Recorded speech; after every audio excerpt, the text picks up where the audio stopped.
Messan Emma about Badwam TV, Bedroom, and I will go so and a preview do. Some day I will cancel and some bro, so I can see and come a Franco Trading Enterprise. Yes, then I'm the kind and the beer maker say from 3rd to and then on the 10th, and then last day no. One shake and say minimum coaching come on BM na sales na kosoro nti no bibia obepia say phone say fridge then and up on your call na bibia and koso informal house na charismatic anointing ministries medium ho and some bro money dwumekwa na no pay omaso masene sem fa okinsem and some bro nim say okwama no ne ensem ehuru ye obama nka na mso a ensem ehuru ye mitin etenya me pa Bernard paribotwen hase emfi obi man so ne nhwede ye koso e wo ho anra and the second semi-finals of the club FIFA World Cup. Second match na etoja na enye fidia groye Paris Saint-Germain and Real Madrid the Galacticos and the Pemso na we can see no eba na wie na PSG at Real Madrid sibrom ye papa chomo e kapore and 9 ama Real Madrid beti ba kokra se ka mo de be ye omopredu ade kakra so no ye amfa ama omudinto e kan na wantimi esi madabraka na mu match ne mu odin na Mbappe bobo na mfa na Vini bobo na mfa e ho na Dembele say anyhow many membrante na bobo na wase ehye mo na bibia akoso yehwe san highlight ne koye yes no ene copy mo wo bra Paris Saint-Germain at Real Madrid born e kan ma yes so hu say ni so da ne kre nya bibia ene fedi agronte no pay message uska start 281 option number 4 me uska twa ne di because enemy chow 10 million titino 10 million and they bring 1,000 Ghana cedis tra ne di na bibia enkoso star 281 star 281 hash ticket back could be a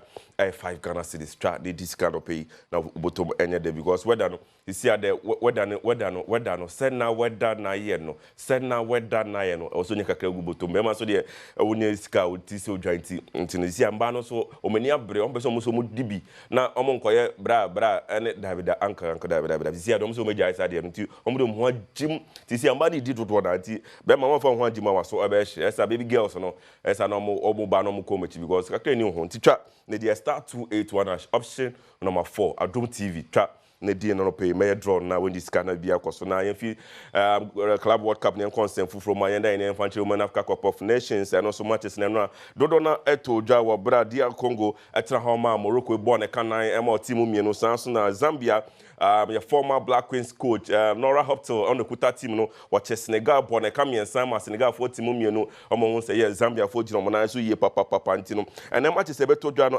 Tunisia and Algeria and the pem so sanso na Botswana and then Nigeria headed by Pemso in Tiano any match and then Ebetoja Women Africa Cup of Nations that yeah the and then any infantry fee and summer Ecoso Elhona, what I know any editor fee and Bapaya Sports and Recreation Minister, Honorable Kofi Idi Adam said in extra Honomo and more than some Etuja say was Sebabaya Rano as he sees Sonko Ecoso Nabi Via Ecoso.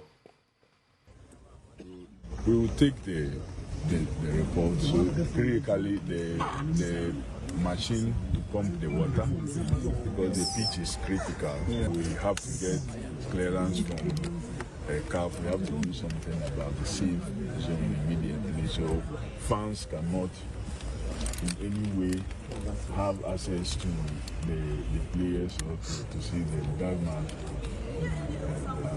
avoided. So there is two things. Either we are condemning this sitting area. So if we look at condemning all these and roofing that watching, it is better to roof than to condemn this whole area because it will be loss of revenue. So we'll have to roof and then of course the bench also. The bench also being the covering and then getting it extended. I think the reserve, the bench and then the safe zone, I think are critical. Yeah, any infantry Ghana and by Black Queens na yehwe de almost so say cause one say first match you didn't show bra South Africa chair ball come you know intimacy Madabraka na the former coach I the Black Queens of Ghana I am James Cook who does there to just say by one some boho modern say be ya goes no on betimi a share do na. Football on here, sorry to say that echo for the ball across here and a goal. It depends on your movement, often then the flight of the ball in a move to the right positioning so that it may finish here. And you must take into consideration so that the other team is really different. So it needs a lot of creativity. And I believe in that. Football is about creativity. On a field of play, if you the player neither, then you adjust yourself to it. You read the game well. You read where your teammates are, where the ball is. Then you move to the right position so that it's a ball on the bar. Yes, able to make finish. A coach is yes, a training on you by finishing, on you by tactic, on you by BBR, shooting, heading. But when you get to the field, it's you, the player, who creativity to do or can win. I believe that the American last was and when they go to training, they will train on that.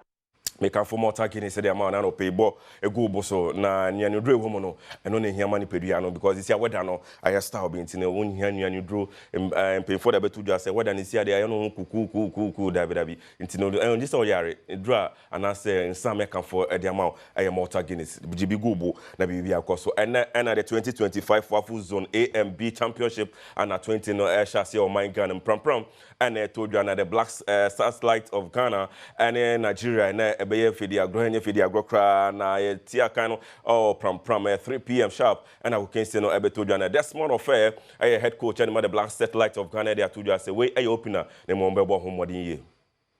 No matter how prepared you are, a tournament is a tournament, especially against the first game against Nigeria. It will set the tone on how this tournament will go, but we are ready. We know how good they are.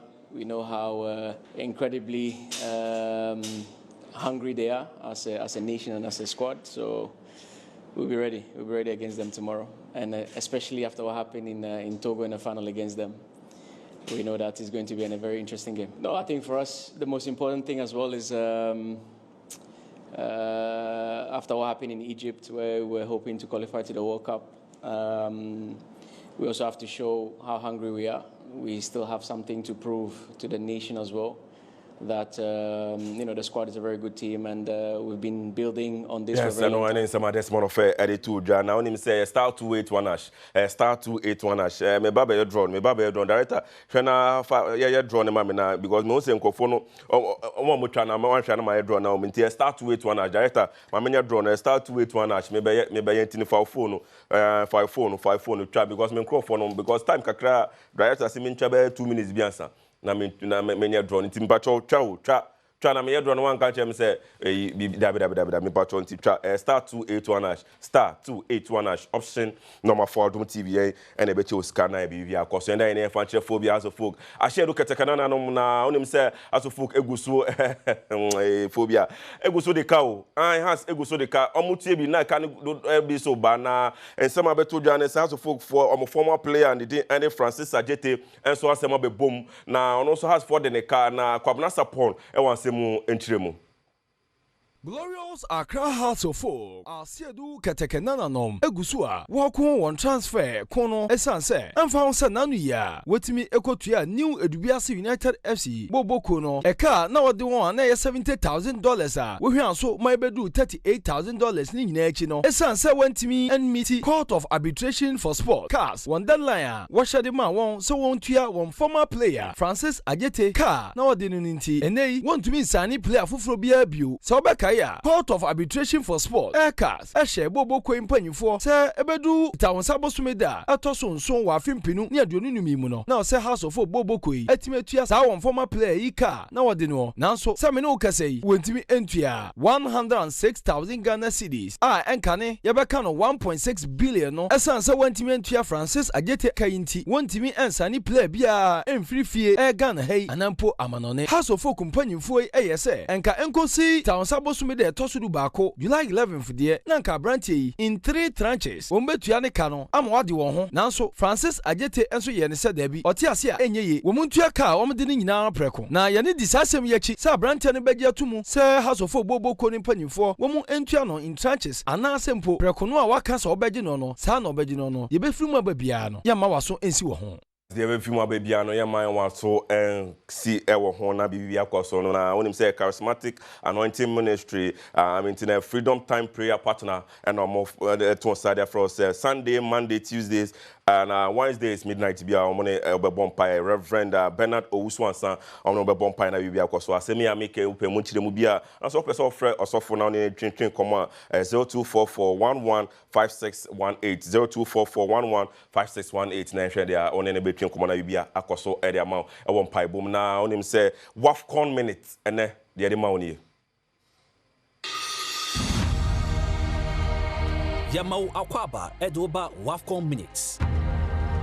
Ene de yeshe ene amai hodoa wedi dwuma dodoɔ no ewo abibre mu mbabawa bobo agokansie kɛseɛ eye WAFCON mu mature most appearances na eye ɔman a ɔmodi edi Nigeria ana edi kan ɔmadi dwuma wɔ WAFCON mu empre mako do 9 14 times na wɔnachi no amai mienui ana ɛtoa soɔ South Africa ene Cameroon once so within Jumano impredu miensa 13 times Ghana netoso miensa 12 times Mali sotoso 9 Omo akon 7 times na we want free wa eya Algeria any Equatorial Guinea and akon dodoɔ 5 times na Ethiopia any DR Congo any Omaya yefro once Morocco akon 3 times Zambia ni Zimbabwe eso akon 4 times Ivory Coast, Senegal, Uganda, Tunisia, and Egypt. Eso akon 2 times. Anna amai who do it this way. Eso akon 1 time each. Botswana, Namibia, Congo, Burkina Faso, Togo, Mozambique, Tanzania, Guinea, Burundi, Kenya, and Sierra Leone.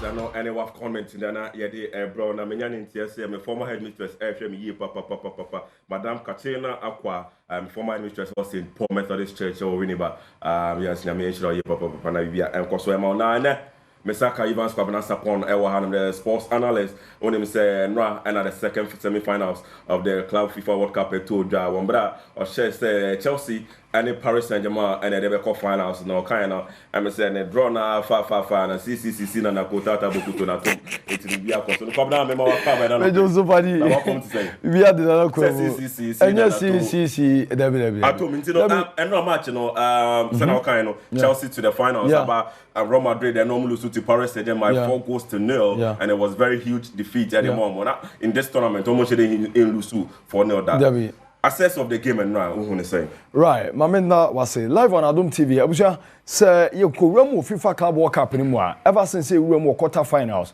me ba anopa bia me bomb modern the wura game ni mu e ma hu the way e besi akonyina quarter finals all the predictions ebamu now the semi finals so no me catch you say Chelsea definitely they will eliminate Fluminense now Real Madrid and so lose to Paris Saint-Germain and clearly said the pedi catch on abam.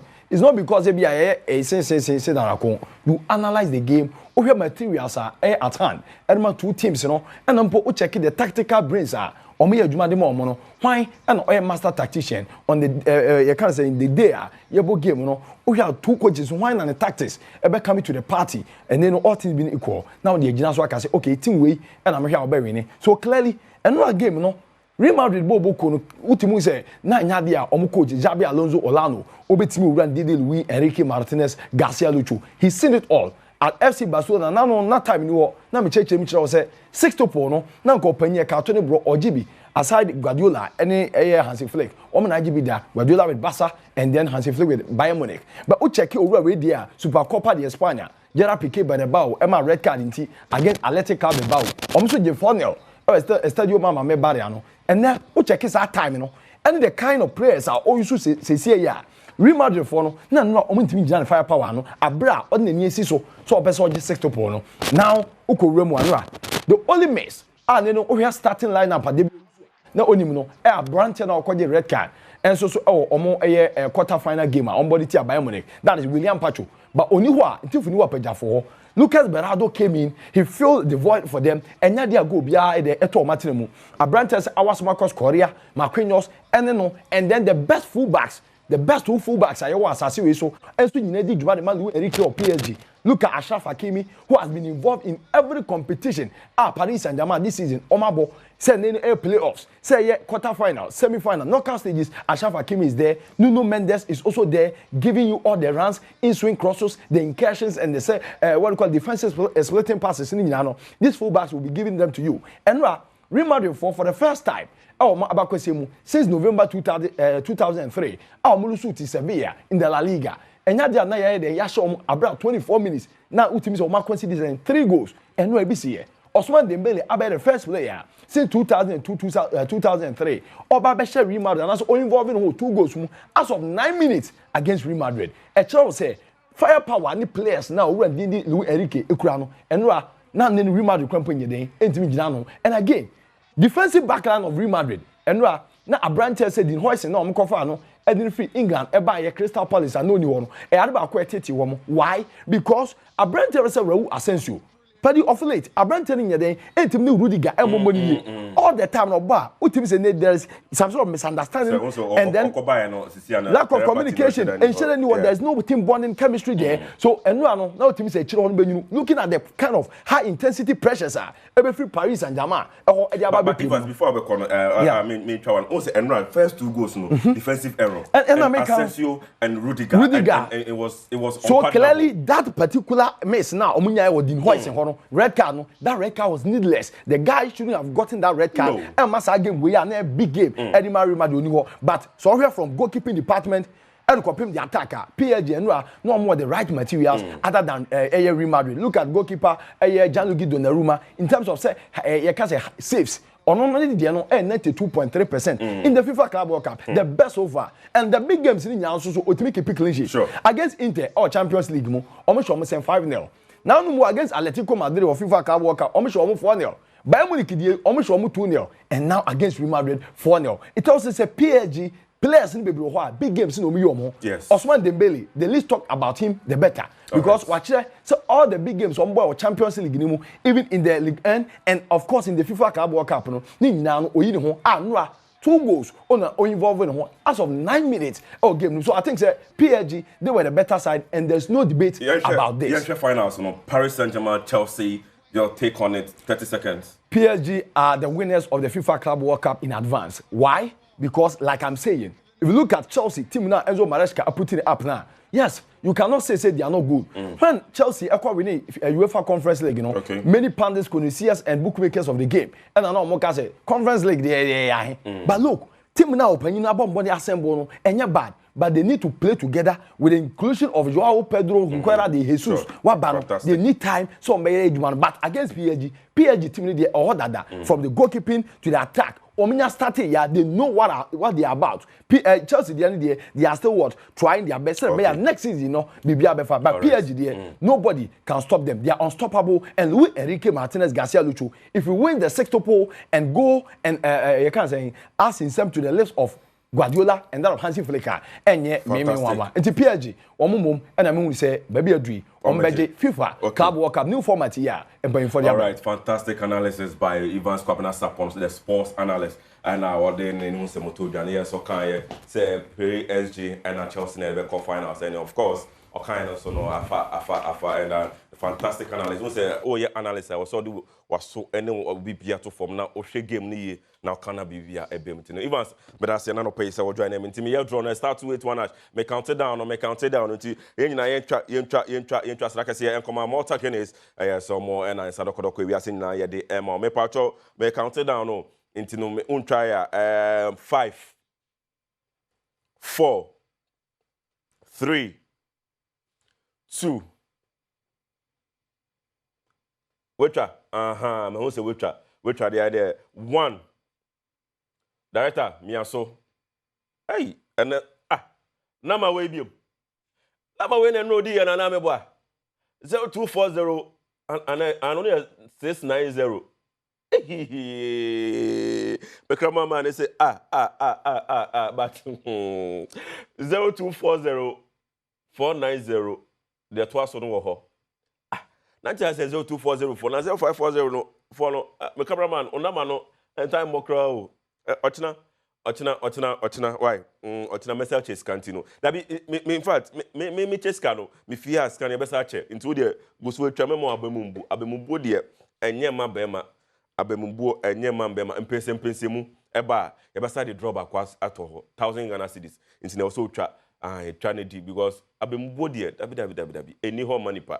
Oti ase kwandi yo won kwantino twa star 281 option number 4 Adom TV ene beche Oscar twa ne di o twa ne di me pa cho o se me de me se gu me sayim se me srew twa ne di why twa ne di na bibia enye fine farm nti ha ene ba ma won kwa na me de Agokansie no SMS na sadakase enkoma mortar gede na charismatic anointing ministries and of course Franco Trading Enterprise.